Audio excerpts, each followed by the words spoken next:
You are listening to Leaders and Legends, a podcast produced by Veteran Strategies and featuring conversations with fascinating and impactful men and women who have shaped our world, our communities, and our history.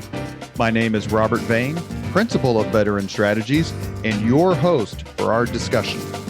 You are listening to Leaders and Legends, a podcast presented by Veteran Strategies, a local veteran public relations enterprise, and sponsored by Girl Scouts of Central Indiana, Garmond Construction, Leaders and Legends LLC, the Grand Hall and Conference Center at Historic Union Station, the McGinley's Golden Ace Inn, and McAllister Machinery, your friendly neighborhood Caterpillar dealer.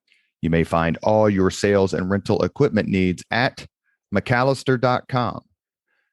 We are pleased to announce our podcast is now a member of the All Indiana Podcast Network in partnership with Wish TV. You may find Leaders and Legends at allindianapodcastnetwork.com. Thinking of starting a podcast or need to host a public meeting? Let Leaders and Legends LLC be your partner as you look for new ways to communicate your message. Please contact Chris Spangle and me at leadersandlegends.net. Thank you for joining us on the Leaders and Legends podcast. Our guest today is Mark Updegrove. He is the president and CEO of the LBJ, Lyndon Baines Johnson Foundation, and serves as presidential historian for ABC News. Mr. Updegrove is the author of 5 books on the presidency, including the one we are discussing today, Incomparable Grace, JFK in the Presidency. Here's one of the reviews. We are lucky that Mark Updegrove has brought us this elegant, concise, knowing, fluent, and highly readable look at John F. Kennedy as president. In these troubled times, JFK's leadership looks better and better in the rearview mirror, and Updegrove here deploys his wise historical judgment to show us the essentials of why. Mr. Updegrove, thank you very much for coming on the podcast. Thanks so much for having me. In all of the people I've studied in history, and a lot of people, like we're celebrating the Queen's 70th year on the throne, and you had people like Henry V, who was just on for roughly 9 years.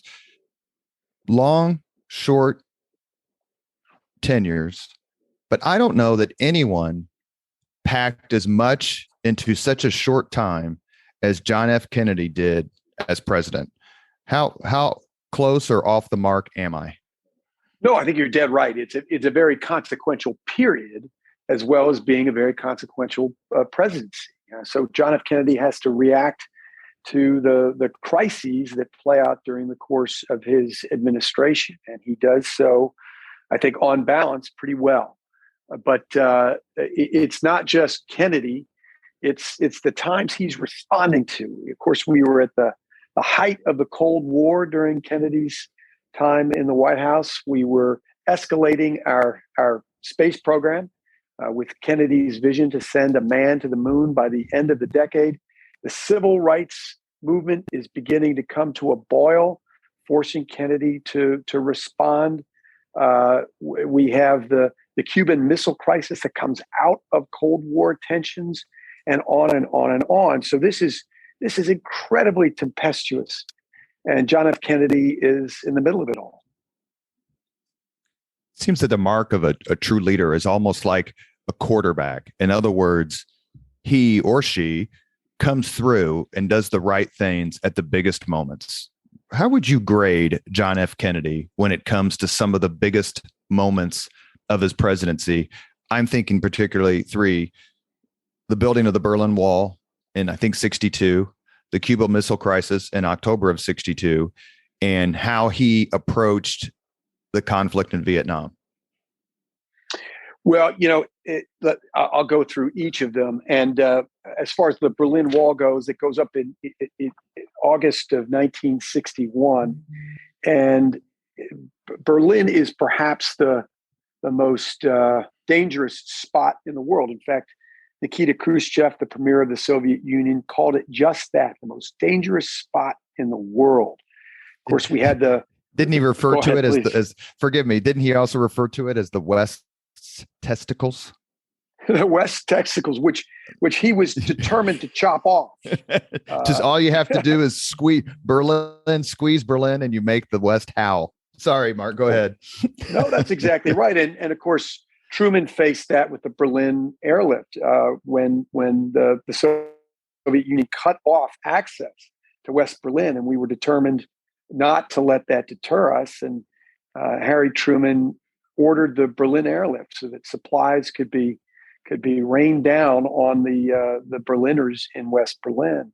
But it becomes this incredibly tense spot because it shows the hemorrhaging of East Germans into West Berlin during before the wall goes up, and it's an embarrassment for the Soviet Union to see so many of the citizens in the Eastern Bloc fleeing communist tyranny. So they need to do something, and they construct a wall. And I think Kennedy does not react militarily. He lets them do that. In some ways, it solves a problem for John F. Kennedy. So he allows it to happen and doesn't rattle sabers over the issue. Although West Berliners are very angry at the administration for having done that.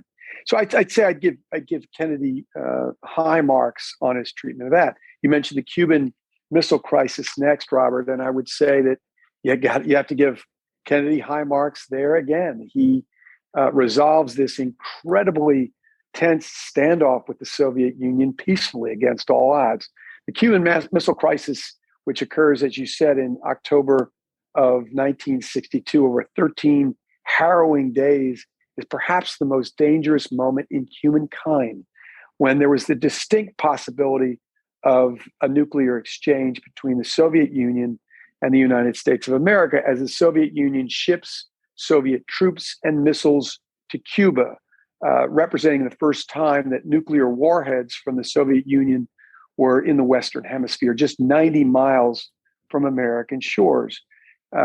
Kennedy doesn't paint himself into a corner. He leaves his options open. He tries not to engage militarily in order not to provoke the Soviet Union, and he gets out of that peacefully when the Soviets ultimately backed down based on a quid pro quo agreement that the world wouldn't know about until much later. You withdraw your missiles from Cuba, and we'll withdraw our missiles from Turkey, which is in the backyard of the Soviet Union. So I'd say he gets very high marks for that.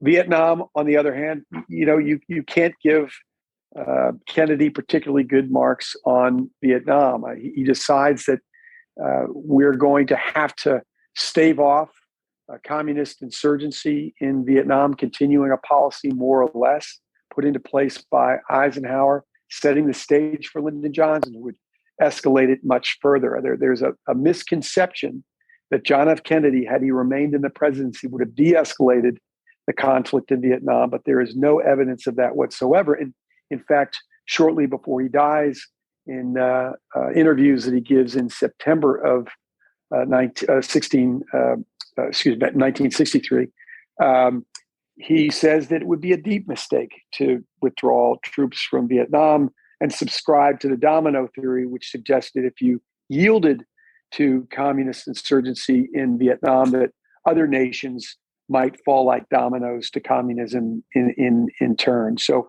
I think you have to give him pretty poor marks on Vietnam. This is somewhat off topic, but as an historian, who would you give top marks to with regard to Vietnam? I mean, anybody in any country at any point of time.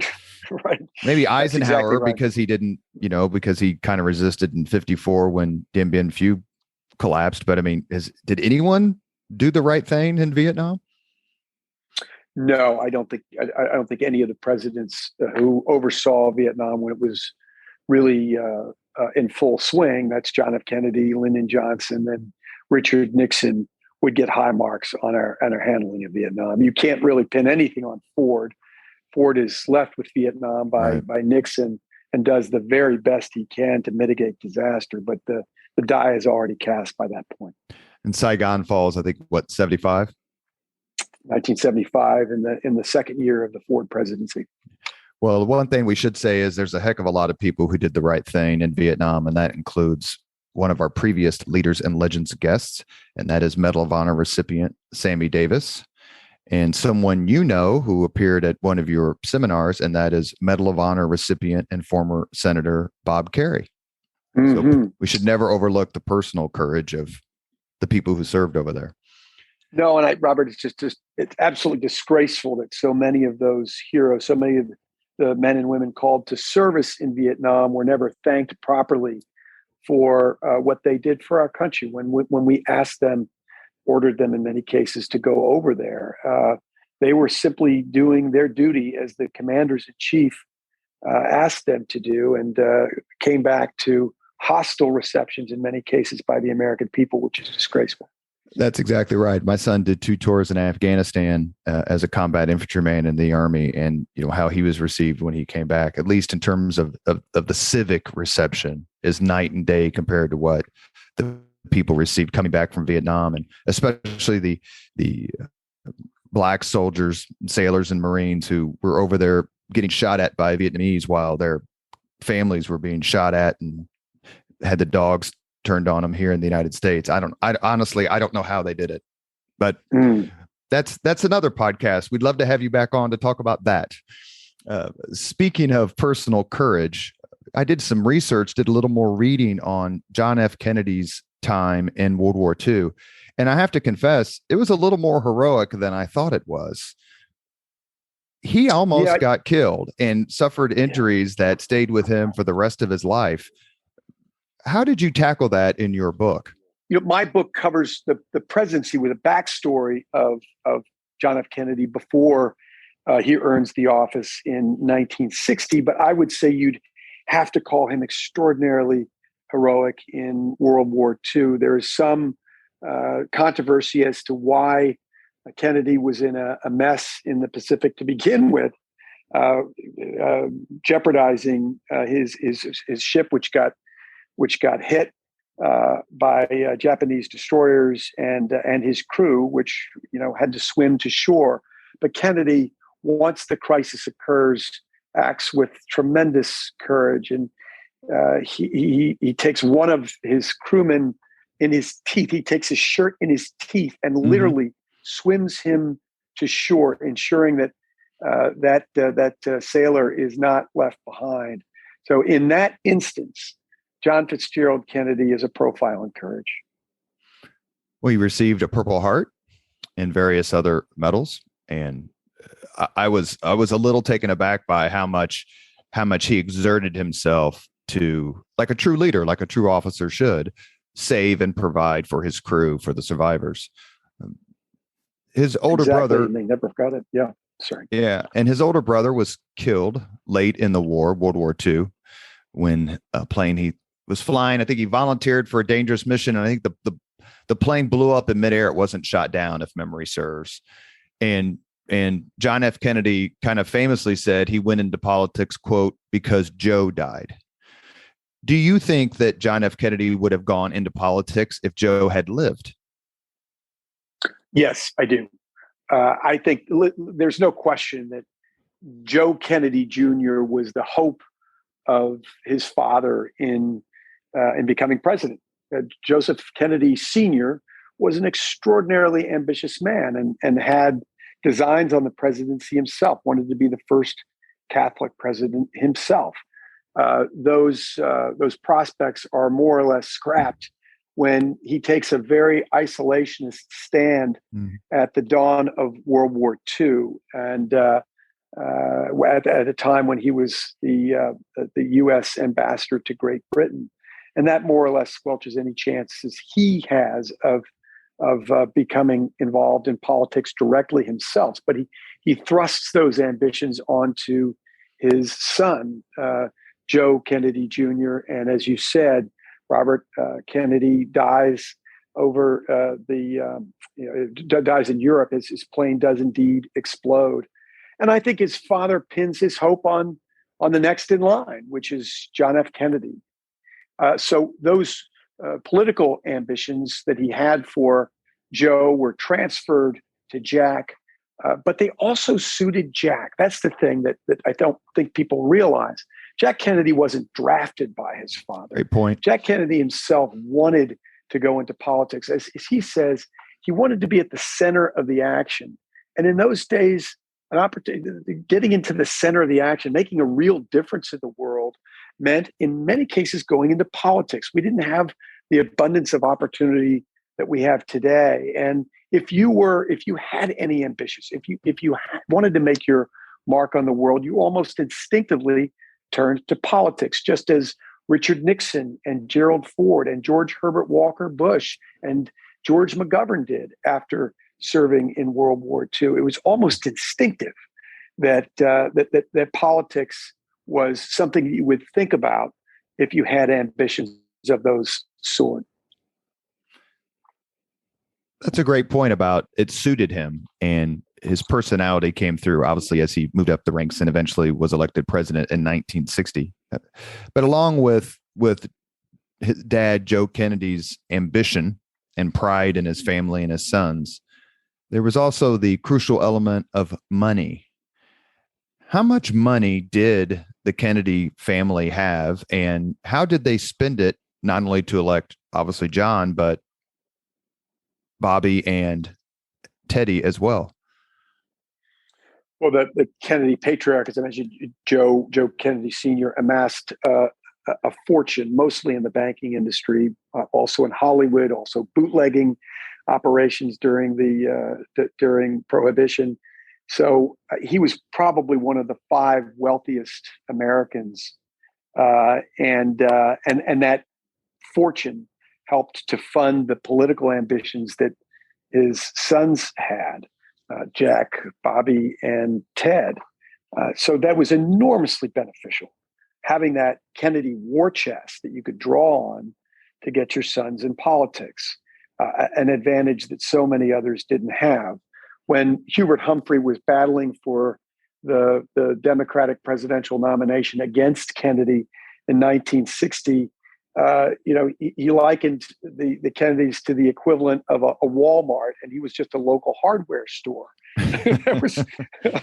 And it's true. They had so much more money and could do so much more. And as you know, money is the mother's milk of politics. So the Kennedys came at politics with an intrinsic advantage, having the money they had. And they also weren't above, I don't want to be judgmental here, but let's just say hardball politics. Am I remembering correctly? Didn't the Kennedys bring in Franklin Roosevelt Jr. into the West Virginia primary to allude to the fact that Hubert Humphrey was some sort of draft dodger? They sure did. And, they used these dirty tactics in many cases. That was not uncommon at a certain day and time, but the Kennedys played politics as bare-knuckled as anybody did. That's the nature of the game. It's a tough person's business. The Kennedys were suited for it.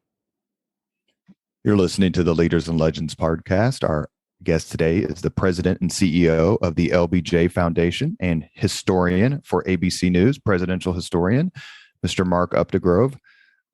Kennedy's elected to Congress in 46, or the House of Representatives in 46, and then he's elected to the Senate, I believe, in 52, the same year that Richard Nixon, his rival, becomes vice president under Dwight Eisenhower.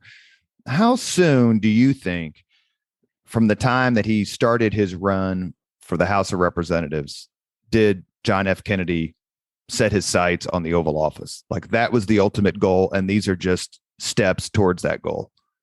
These are lily pads that he's jumping from in order to get to the ultimate destination, which is the White House.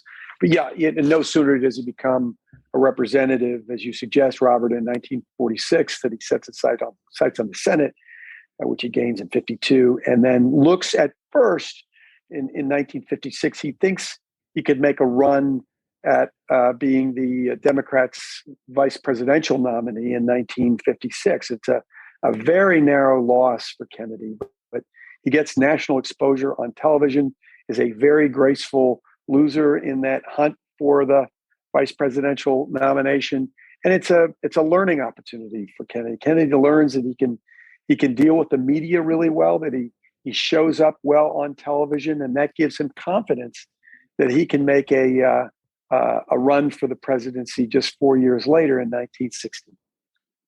Is it somewhat surprising that he wanted to be? I always thought it was somewhat surprising. Let me just put it that way, that he would want to be Stevenson's running mate in 56, if only because their chances of prevailing against General Eisenhower in his reelect were so slim. I think he's looking at it as an opportunity for exposure. And if the ticket does not prevail, it doesn't reflect so much on him as it does on Stevenson, who was fronting the ticket. So my guess is it was a pretty good political calculation on the part of Kennedy to seek the nomination. And I'm sure he would have taken it if it were given to him. In 1960, we have one of those seminal presidential elections, 1828, 1860, the list 1800, I suppose we can go on, where sitting vice president Richard Nixon takes on his, could we call former friend at this point, John F. Kennedy. They had served together and had somewhat of a close relationship. Maybe it was closer in Nixon's mind than it was in Kennedy's. But I think that didn't Joe Kennedy donate to Nixon's campaign against Helen Hagan Douglas in 1950? So there were some connections. Talk to us a little bit about the relationship, the friendship between Nixon and Kennedy. Nixon and Kennedy come to Congress in the same year, 1946, and they're both looked upon as comers. Nixon is 5 years older than Kennedy. I make that 4 years older than Kennedy, but they're both relatively young, and they come to Congress, and both are seen as hopes for their party, representing a brand new generation of young people, what we now call the greatest generation. And they do become friends. They recognize in each other political talent. And they're at one point they go to West Virginia on a train together to do a debate.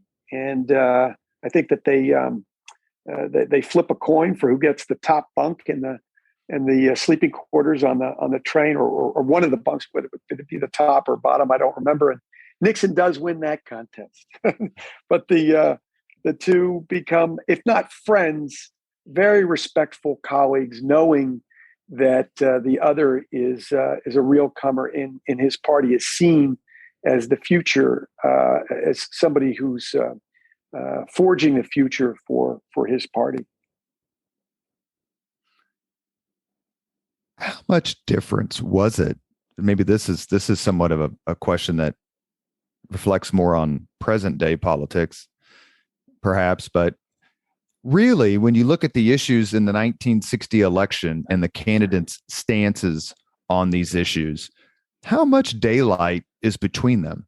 I mean, I'm not an expert on the election. I've read several books about it, but I mean, it didn't seem like it was, McGovern versus Goldwater here. There seemed to have the Venn diagram seemed to be pretty fat in the middle as opposed to what would happen today. Is that fair? No, I think that's very fair. It's not Clinton and Trump. It's not Carter and Reagan.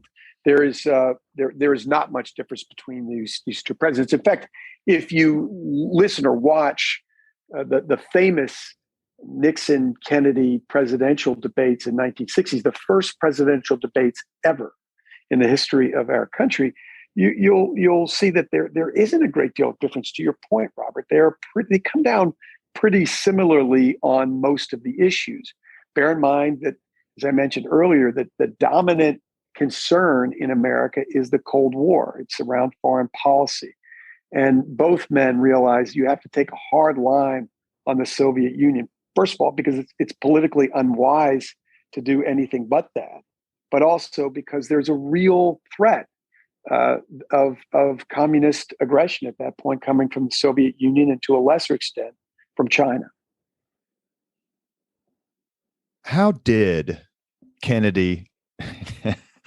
And I try not to be a Republican too much on my podcast, but sometimes you just can't control yourself. How did Kennedy become president, how did he win that election? And quite frankly, how accurate are the contentions by the Republicans and the Nixon supporters that there was widespread, or let's say concentrated, fraud in Texas and Illinois? Well, I think that's probably a fair assessment.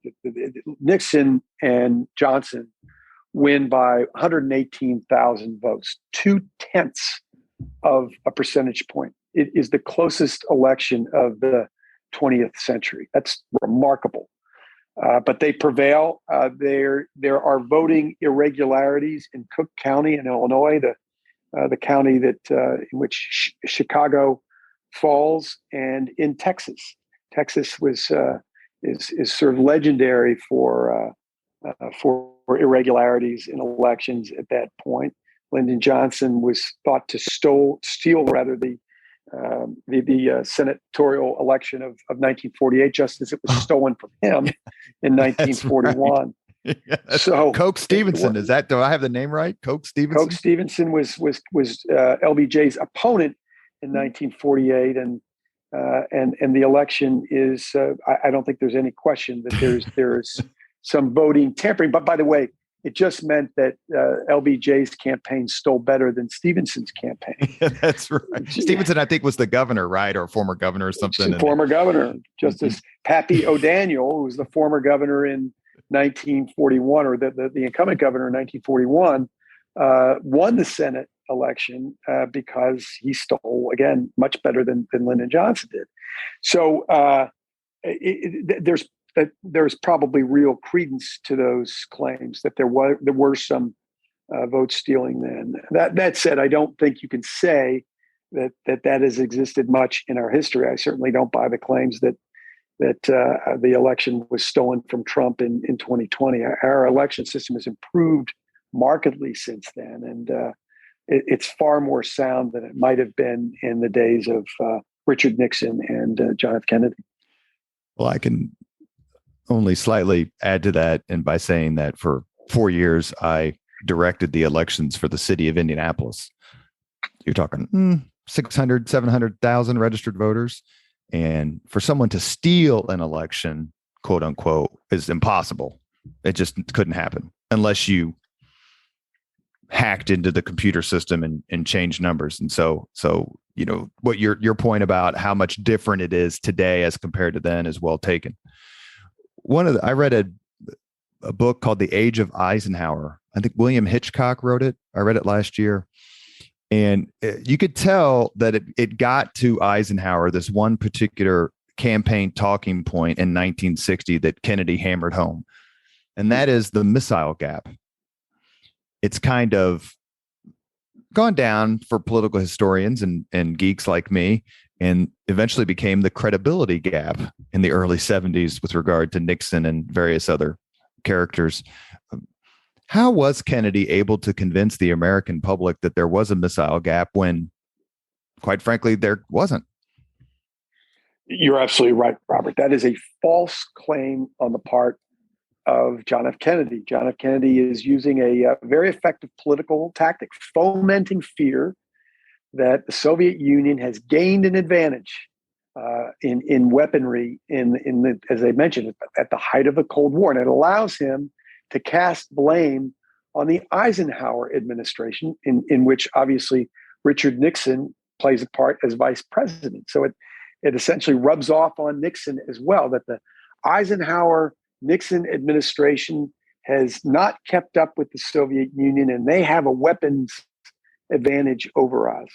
That's an enormously effective political tactic for John F. Kennedy. And it essentially saying that Eisenhower and Kennedy have been asleep at the wheel during Eisenhower's 2 terms as president, and that he will be stronger on the Cold War and building up our military. That also worked remarkably effectively for Ronald Reagan in 1980 when he was battling the incumbent Jimmy Carter for the White House. If you foment those fears, if you tell people we're falling behind, and that there is a threat from a potentially truculent nation, the American people will respond. And Kennedy knows this and uses that to gain an advantage in the election.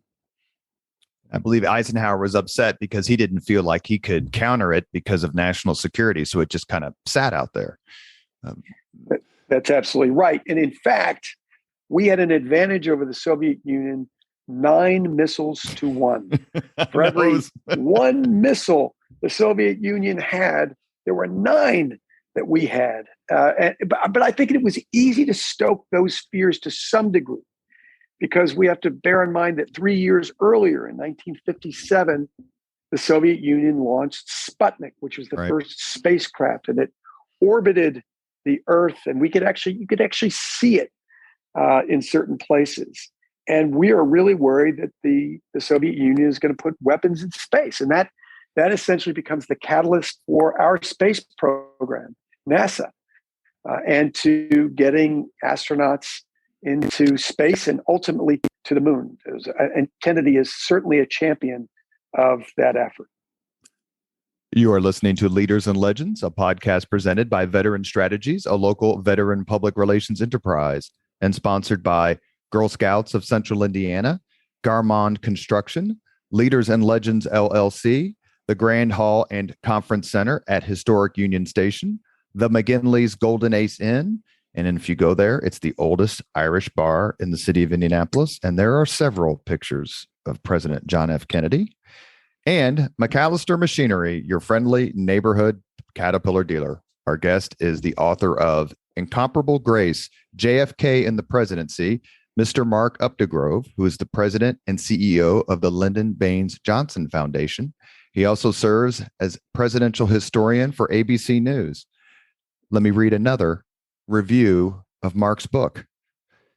In this tremendously absorbing and inviting portrait, Mark Updegrove delivers a warm yet unflinching examination of John Fitzgerald Kennedy. His deep knowledge of the presidency allows him to convey the political complexity of the issues without ever losing the narrative flow. This is an important book that captures the energy, hope, and vision of a young president navigating a potential nuclear confrontation, a gathering storm in Vietnam, and the struggle for justice at home. And that was penned by Pulitzer Prize-winning historian Doris Kearns Goodwin. Much of what happened during the Kennedy administration and the things that President Kennedy had to both confront and exist within would be about as familiar to us today, especially younger people, as rotary phones. The Cold War, governors, Democrat governors and governors standing in literally standing in schoolhouse doors, the Berlin Wall, the space race, not the space program, but the space race, Kennedy having to defend, yet in an aggressive way, his status as a Roman Catholic. In your book, how did you bring the reader back to this time and say, all these things are so long ago, we've changed so much, but they were crucial elements of Kennedy's political drive and the person himself? Well, you have to contextualize the times, Robert, and talk about what Americans were feeling at that time.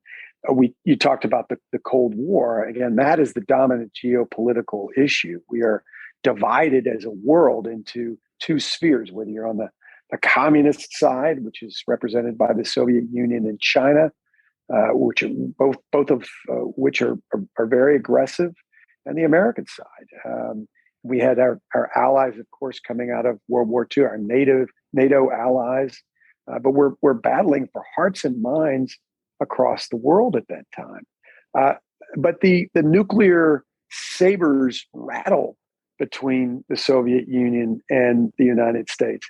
So much so that the bulk of Americans, when John F. Kennedy becomes president, believe that a nuclear exchange will happen during their lifetimes. You think about that. I'm old enough to remember duck and cover drills in school, where alarms were set off.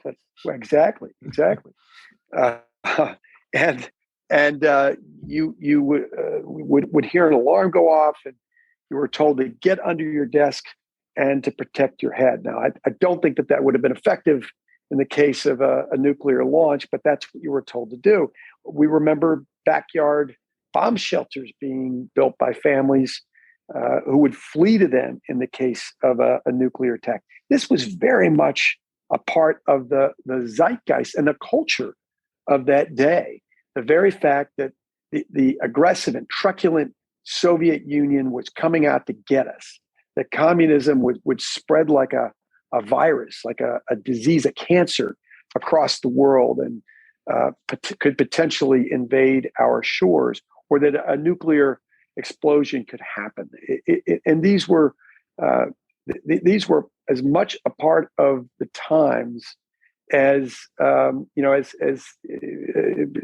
anything that would be top of mind for Americans today.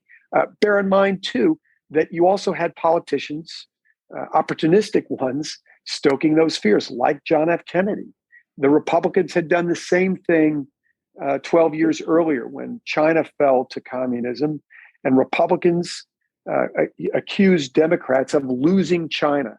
That was at a time when Harry Truman was in the White House. So John F. Kennedy was very aware that of the impression of Democrats as being weak on communism. Hence, this claim that there is a missile gap that he exploits, this misinformation about a missile gap that he exploits to show that he will be the strong one. He will make up for the deficits of the Eisenhower-Nixon administration. Probably next to, or maybe right alongside Barack Obama, John F. Kennedy exuded personal charm. How did that help him? We're kind of past the 1960 election in our discussion, but how did that help him as president? Did it help him with regard to dealing with Congress and some of his adversaries? Yeah, and the Kennedy charm was considerable, and it helped him enormously. You just talked about that narrow victory, Robert, in 1960, just 0.2 of a percentage point. But Kennedy comes into the White House and gains the favor very quickly of the American people, partly because of that iconic inauguration speech where he delivers the indelible line, "Ask not what your country can do for you, ask what you can do for your country." Americans begin to rally around Kennedy, so much so that just 5 days after the inauguration, he gives an ordinary press conference, and a third of all Americans tune in. His press conferences become must-see TV, and you see the very beguiling and charming John F. Kennedy deal deftly with the press through his knowledge and wit and sheer charisma. He is so telegenic, and Kennedy knows that. Kennedy knows he's telegenic. In fact, at one point, he's talking to Ben Bradley in 1959, a couple of years before he throws his hat in the ring for the presidency. And he calls himself the antithesis of a politician, which is interesting. But I think he's thinking about figures like his maternal grandfather, Honey Fitz, the very colorful mayor of Boston, who was the kind of baby-kissing, back-slapping, name-knowing politician that is the archetype. Kennedy is not that. Kennedy is somewhat cool and distant. He's cerebral. He's graceful. But yet he knows that he can dominate the dominant medium of the time, television. Television is growing and growing. And Kennedy casts this alluring glow, which is so suitable to the television age. And so while he said he was the antithesis of a politician, he also acknowledged that he fit the times. Talking about the press, a couple of years ago, we had on historian Harold Holzer, who I'm sure you know, and we talked about his book, Presidents and the Press. Kennedy handled them wonderfully, but is it fair to say that they were sympathetic as opposed to, say, Ronald Reagan, who I think played the press most of the time like a Stradivarius, and they were not sympathetic to what he was trying to accomplish? How much did Kennedy's worldview help him in dealing with the press?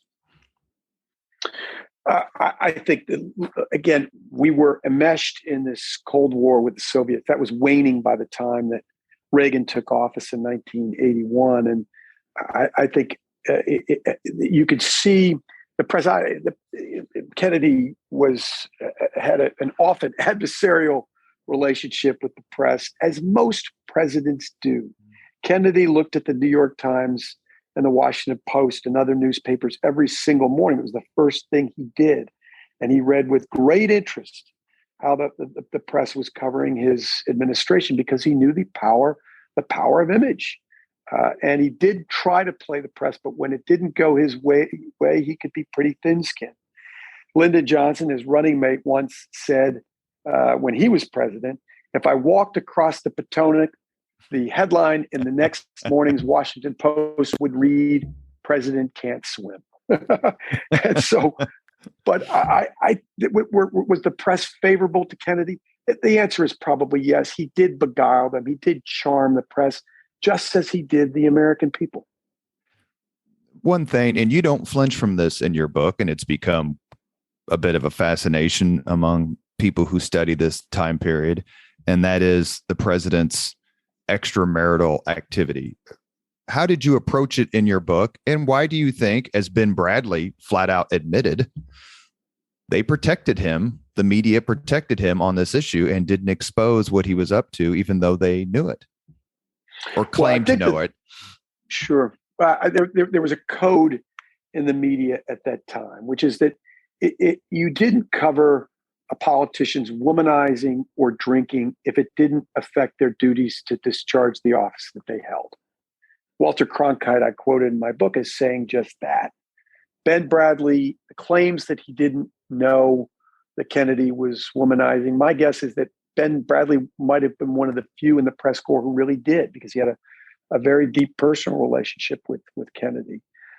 But my guess is it might have been a little self-serving for him to say he didn't know, because the Newsweek, which he was working for at the time, didn't cover it. So I don't think it was considered fair ground for the media to go after politicians on that basis at that time. That would change later. I mean, that changed with Gary Hart, who challenged the press to follow him and to see if he was having put a stake out on me. Put a stake out exactly. on me. Which is precisely what they did. The Miami Herald did. That's right. That's right. Which led to his demise. And then we see what happens when Bill Clinton is womanizing in the White House, and it leads to a major black mark on his record. But yeah, listen. You have to put it in the context of the times, which I hope I did, Robert. It was very much part of the Washington zeitgeist to have extramarital affairs. I talked to Gerald Ford about this one time, and he said that most of the people he knew in Congress were having illicit or open affairs. It was almost accepted in some respects. And we also have to bear in mind that Kennedy learns about this from the feet of the master. His father is a world-class philanderer, has an open relationship in Hollywood with Gloria Swanson, one of the stars of the day. I think the Kennedys, the testosterone-filled Kennedy household, was the Kennedys almost used womanizing as keeping score, a way of competing with each other. They were so competitive. But there's one thing you simply cannot forgive John Kennedy for, and that's the way, in particular, that he treats a White House intern named Mimi Beardsley, who comes to the White House at the age of 19, loses her virginity to Kennedy a week later, and is really objectified by the President of the United States in ways that I just simply can't fathom. Is this the swimming pool incident? Well, it's an incident where there are many. Kennedy takes Mimi Beardsley with him when he goes away. He sequesters her in hotel rooms and has her wait for him if he wants to have a tryst.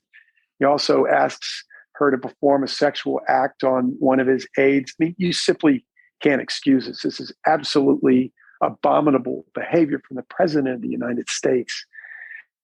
There are, prostitutes that come into the White House who are retained for Kennedy. That's a slightly different matter. It's a horrible thing, but it's a business arrangement. But the exploitation and objectification of this White House intern is just simply unforgivable. Speaking of unforgivable, when we talk about such things, we can never leave off the wife, the spouse. Jackie Kennedy, the most consequential first lady in American history? Yes or no? No. She's certainly an important first lady without question for a variety of reasons. She's definitely a compliment to her husband in terms of the graceful, elegant image that she casts, not only here in the United States, but abroad when it becomes very important. But I wouldn't call her the most consequential first lady. I think you'd have to look at Eleanor Roosevelt. In my view, even Lady Bird Johnson, what she did for conservation and beautification is not talked about enough. Absolutely. Rosalind Carter becomes a force in the Carter presidency, perhaps the second most important person in Washington at that time, as many people said. You have Hillary Clinton, who is an enormous asset to her husband, and I think his chief advisor, just as Lady Bird and Rosalind were to their husbands as president. So you'd have to look at different folks, but there's no question that Jackie Kennedy makes her mark as first lady and is a great asset to her husband and to our nation. We should also mention, and I can remember this, Betty Ford, who was honest about her alcoholism and her cancer surgery, her cancer fight, which was pretty much unheard of before then. That's dead right. And that's an addition I would make to that list as well, Robert. She is an enormously important first lady for being as open as you suggest as she was about those medical issues, and later about her alcoholism and the treatment that she underwent in order to combat it. You're listening to the Leaders and Legends podcast. Our guest is historian Mark Updegrove. We are discussing his new book, Incomparable Grace, JFK in the Presidency. We have a few minutes left. I asked you a few minutes ago to grade the president on certain things, and I asked a follow-up question. Did anyone get Vietnam right? Did anyone get a passing grade?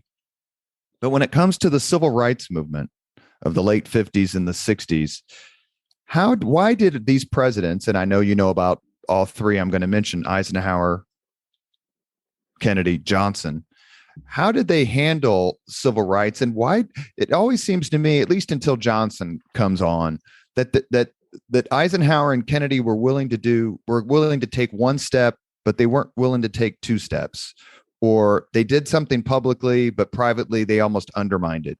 Why was this such a difficult issue for these presidents? And of course, maybe focus on President Kennedy. Because it wasn't popular to take a stand on civil rights. It wasn't politically wise to do so.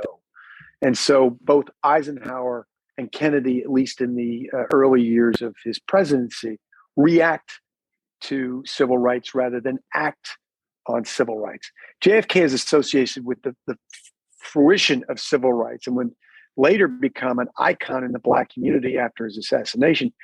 But while Kennedy intervened in the release of Martin Luther King from a potentially fatal stay in a rural Georgia prison in his presidential campaign of 1960, and would go on to win the majority of the Black vote, his commitment to civil rights was slow in revealing itself as president.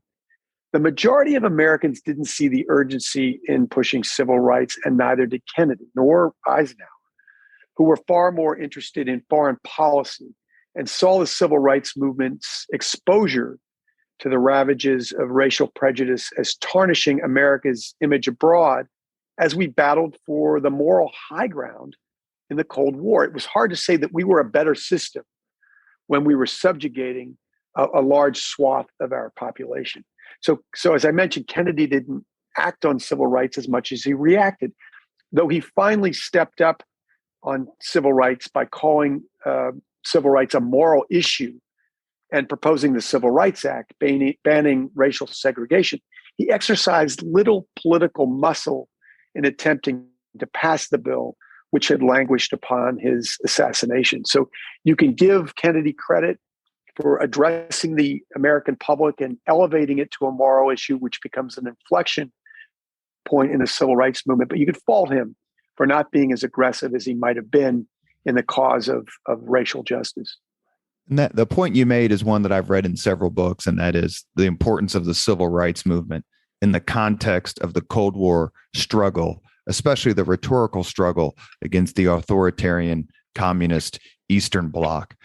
Did that help catalyze Kennedy's movement on these issues that, to your point, we're talking about, what happens in Hungary in 1956, and the Soviet Union, the Hungarians can go, well, look what happened in Selma. Look what happened in Montgomery. Look what happened in Birmingham. Absolutely right, Robert. Every time we tell the Soviet Union we're a better system, they can point to the systemic injustice racially that plays out throughout America, and particularly in the Deep South. But I think the reason that Kennedy finally takes a stand in 1963 is partly because of the direct action campaign by the civil rights movement led by Martin Luther King in Birmingham, Alabama. Many of us can conjure up images of gnashing dogs, German shepherds, lunging at civil rights protesters, and protesters being pinned against walls by weaponized fire hoses. And those are really powerful images that appear on newspaper front pages across the country and across the world. At the same time, you have Martin Luther King going to jail, being incarcerated in Birmingham, and penning the very seminal letter from a Birmingham jail talking about why civil rights are important now. He's being counseled by clergymen to be patient, and he tells him he gives a very eloquent statement about why Black people should not be patient. The time for civil rights is now. So Kennedy is starting to get worn down by the civil rights movement, which gets bigger and bigger and bigger. And finally, things come to a head for Kennedy when George Wallace, the segregationist governor of the state of Alabama, literally stands in the schoolhouse door at the University of Alabama to prevent its integration. Kennedy sees that this demagogue is going to go on TV and exploit that for his own political gain, and decides to preempt him by making a national address on civil rights that same evening. He doesn't have enough time for his speechwriter to craft a speech, but Bobby Kennedy, his closest advisor, his brother, urges him to do the speech anyway, to speak from his heart extemporaneously about the quest for civil rights. And again, Kennedy elevates it to a moral issue, and that becomes an important crossroads in the fight for civil rights in our nation. Of all the programs, not events, but programs and initiatives, maybe I guess we should throw in the Peace Corps. So I'm gonna qualify my own question. So forgive me, Mark. Were any of them more personally influenced and accelerated more than what John F. Kennedy did for the space program? I think that's a great example, Robert, of the impact that John F. Kennedy really did make. NASA was launched in the wake of the launch of Sputnik by Dwight Eisenhower in 1957, but our space program really wasn't going anywhere. It was pretty weak relative to the Soviet Union. And John F. Kennedy realizes that it needs to be galvanized, and that Americans need to understand why it's important to spend time and resources and money on the space program in order to get ahead of the Soviet Union. And so he goes to Rice University, and he gives this rousing speech in which he says, we choose to go to the moon and do the other things, not because they are easy, but because they are hard. And he makes the quest for the moon almost a uniquely American proposition, why we as Americans are meant to do this and what it's going to mean to us. And again, that gives a shot in the arm to the fledgling space program. And this is after the time when Kennedy talks about the fact that we're going to put a man on the moon by the end of the decade. That was a preposterous notion in some respects, almost like saying today that we're going to put a paper plane on Mars, because our space program was not doing it. It was languishing, again, particularly relative to what the Soviets were doing at that time. But Kennedy makes that claim. Americans rally around him.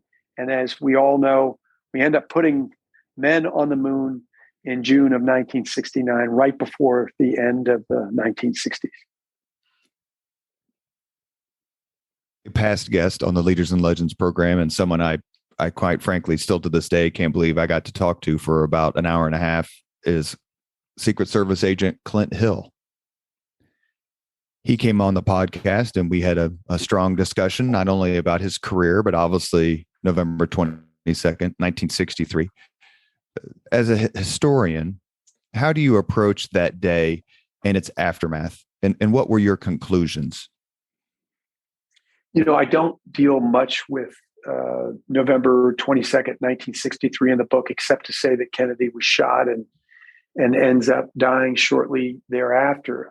I was the director of the LBJ Presidential Library for 8 years, and saw the records of the Kennedy assassination that are housed in the library. And I've also done interviews with many of the people who were there that day. I interviewed Gerald Ford, as I mentioned earlier, who was the lone surviving member at the time of our interview of the Warren Commission, which was the blue ribbon bipartisan group that looked into the Kennedy assassination and rendered their conclusions. I will quote Gerald Ford, who said he never discounted the notion that there could have been a conspiracy, but he saw no evidence that it was anything other than a lone gunman who perpetrated the crime. And I subscribe to that notion as well. I think that's where I stand. Conspiracies are very hard to keep secret. It would take a lot of people to keep secret a plot as big as the murder of the 35th president of the United States. And I've never seen anything that's credible and compelling that would lead me to believe that it was anything other than a lone assassin, Lee Harvey Oswald, who was deranged, this loner who had a history of erratic behavior and was psychotic. Who was the actual assassination. I just don't see any reason to go any further than that. And I've read material recently by somebody who knew Lee Harvey Oswald, who said he had no doubt that Oswald was capable of an act that horrific. And as Clint Hill said on the podcast, he had all the advantages that day. He did indeed. Yeah. He did indeed. The conditions were ripe for something like that happening. And unfortunately, it happened in worldview. I think it was 1962. Maybe it was, correct me, when Kennedy friend and his famous historian, Arthur Schlesinger, came up with the ranking. He and other historians, they ranked the presidents. Maybe the first time, and there have been several rankings, obviously, who knows how many since then. But as a presidential historian, Mark, would you place John F. Kennedy in the top 10 of all American presidents? I would, and I did. The C-SPAN does a poll every time there is a change in administration, and so the last poll was done when Donald Trump left office, and I did put Kennedy in the top 10. I would put him at toward the latter end of that top 10. I don't think he's in the pantheon that is reserved for our greatest presidents, George Washington, Abraham Lincoln, and Franklin Roosevelt. But I'd put him at about 9 or 10. I think Kennedy had great potential at the very end of his presidency, and he's often given credit for the potential that he had. I don't think that's right. You have to judge him on the record that he showed as president. But he did show us, get us believing in something beyond ourselves. He got our nation rallied around each other. He saw a peaceful end to the Cuban Missile Crisis. As I mentioned, Robert, perhaps the most dangerous moment in humankind. And there's a quote from Clement Attlee who says that, who said of Winston Churchill. Clement Attlee was a successor to Winston Churchill, and he said of Churchill's gift for oratory during the Second World War, words at great moments can be deeds. And while there isn't a great legislative record for John F. Kennedy, the words that he says at crucial moments in his presidency become deeds. We just talked about the "We Choose to Go to the Moon" speech at Rice University and how that gives a boost to our fledgling space program. We talked about the address that he makes on civil rights, calling it a moral issue. We talked about the "ask not" rhetoric of his inauguration address, but there's also the "Ich bin ein Berliner" speech that he makes at the foot of the Berlin Wall, showing this symbol of Soviet authoritarianism and tyranny, and saying that all men, if they are free, are citizens of Berlin, and therefore I say, "Ich bin ein Berliner." That he too is a citizen of Berlin. These become really important moments. In addition to that, add the speech that he makes at American University, essentially extending an olive branch to the Soviet Union in the hopes of signing the nuclear test ban treaty, mitigating the threat of nuclear fallout and damage. And I think you have to give John F. Kennedy relatively high marks. And you have, in the chronology of these things, there's 17, 18, 16, 17, 18 years after World War II. So Kennedy says, I too am a Berliner. And, 17, 18 years earlier, the United States was obliterating Berlin. I mean, that's how quickly things can change. If this is a question that's slightly off topic, but I've thought of it when we first started to discuss about you coming on the Leaders and Legends podcast. So forgive me for this one. What do you think John F. Kennedy would have thought of Watergate? I don't think it would have surprised him. He knew Nixon and saw deficits in Nixon's character. I think he would have been concerned with the abuse of power. Kennedy perhaps did some things that we would look askance at today, but I think he would be deeply concerned about the abuse of power by Nixon. Again, you talked about the Nixon-Kennedy relationship, and Nixon talked about it often. I think he almost wanted to bathe in the Camelot glow, and since he came so close to defeating John F. Kennedy in 1960, it almost became a badge of honor for him. But the two were certainly not close friends, and Kennedy at certain points talks about Nixon's flawed character. So I don't think it would have surprised him, Robert. As I recall, the comment was "no class." That's exactly right. That's exactly right, which summed up John F. Kennedy's assessment of Richard Nixon. We have reached the point in the Leaders and Legends podcast where we ask the same 5 questions of all of our guests. Mark Updegrove, are you ready? They're harmless, I promise. I am indeed. Even though a couple of them are particularly difficult for historians. So, number 1, what was your first job? You know what? My first job was probably hustling lawns in the Philadelphia suburbs. I would mow people's lawns. I'd take my lawn boy lawnmower, knock on doors, and ask people if they wanted their lawn mowed. You cross the Delaware River and mow my family's grass. They're from Camden. Oh, there you go. I wish I'd known. I could have gotten more business. Number 2, what was your first concert? Oh, well, this is a good one. My first concert was Bruce Springsteen at the Tower Theater in Philadelphia. Now, this is before Springsteen had launched Born to Run, which would put him on the covers of Time and Newsweek simultaneously, this unknown musician named Bruce Springsteen. But Philadelphia radio stations were fabulous at that time, and they had almost adopted Bruce Springsteen, who was from neighboring New Jersey. And So as a young kid, I loved Bruce Springsteen well before he became popular, and saw him at the Tower Theater performing music from his first two albums and the upcoming, but not yet released Born to Run album. So that was hard to top. Agreed. Number 3, if you could suggest any book for someone to read, which book would you recommend? Now, it can't be mine. Is that right, Robert? Well, no, we're humble people, but yes, we agree. I would probably, I'd have to say, I would look at one of the classic books. And for me, I think because it's so important to understand the issue of race in our nation, To Kill a Mockingbird would be my choice.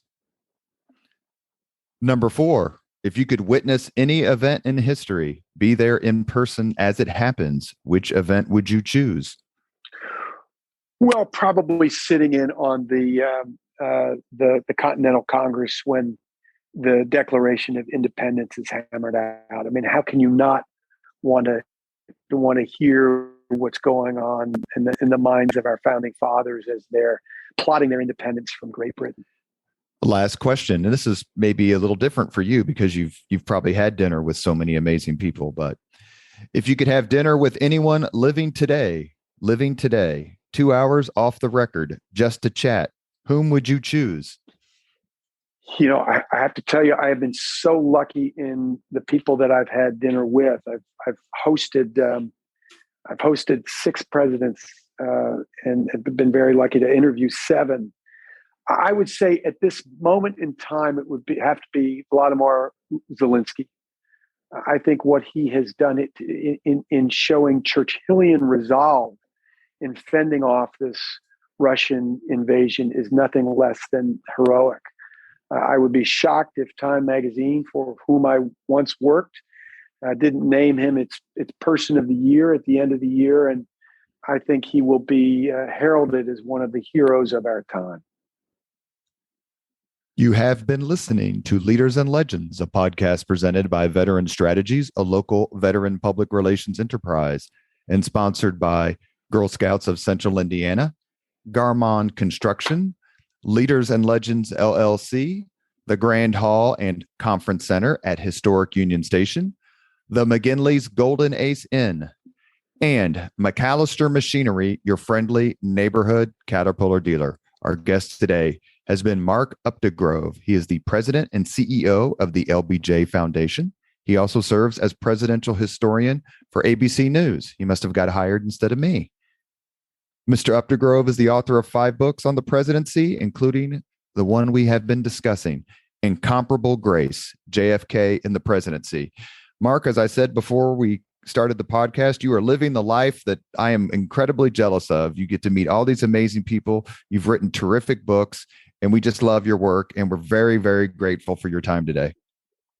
Well, Robert, I got to meet you today, which makes it a pretty good day for me. So this has been a delight. Thanks so much for having me on the podcast. Thank you very much for listening to Leaders and Legends, brought to you by Veteran Strategies Incorporated. If you want to contact us about this program or our menu of public relations services, please send us an email at robert@veteranstrategies.com. That's robert@veteranstrategies.com.